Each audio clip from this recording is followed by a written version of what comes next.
Nakagawa ng history si Malonzo sa Japan pero gustong pauwiin. Anong nangyari? Tara kwentuhan! Parang hindi maganda ang nagiging simula ng Japan B-League career nitong former Ginebra forward na si Jamie Malonzo.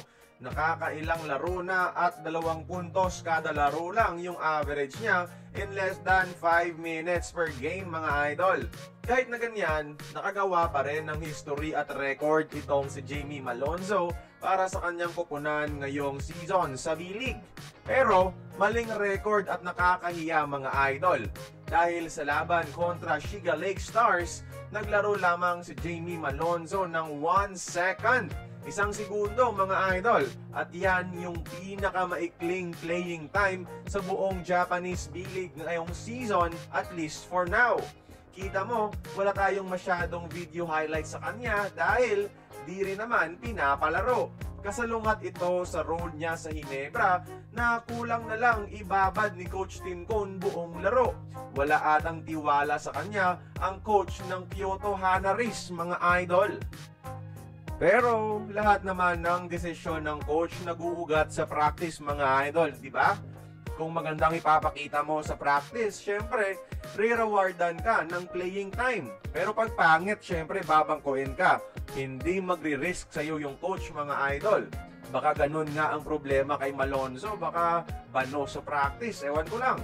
At para sa mga ilang fans sa social media ngayon, marami-raming mga comments na rin ang nakita ko sa page ng Kyoto, na gusto nilang pauwiin na si Jamie Malonzo, mga idol. Sayang daw ang roster spot at mapapakinabangan pa ng ibang mas magaling na mga Asian imports. Kaso ang problema, mga idol, dito kapag tinuloy nga na ipauwiin itong si Malonzo sa pangit na performance, pero sana naman hindi, wala siyang babalikan sa PBA dahil nakaban pa siya ng 2 taon. Ito ay inimpose mismo ni Commissioner Willie Marshall, mga idol. So, MPBL or the Asian Tournament ang pwedeng tumanggap sa kanya. Pero, maaga pa rin naman Sana makabawi pa itong si Jamie Malonzo sa B-League.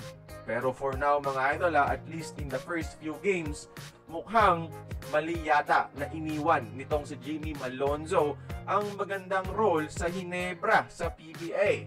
Kaya para sa inyo, mga idol, laos na nga ba itong si Jamie Malonzo o sadyang hindi lang talaga fit sa international play ang kanyang laro? Join the conversation, magkomento lamang sa ibaba.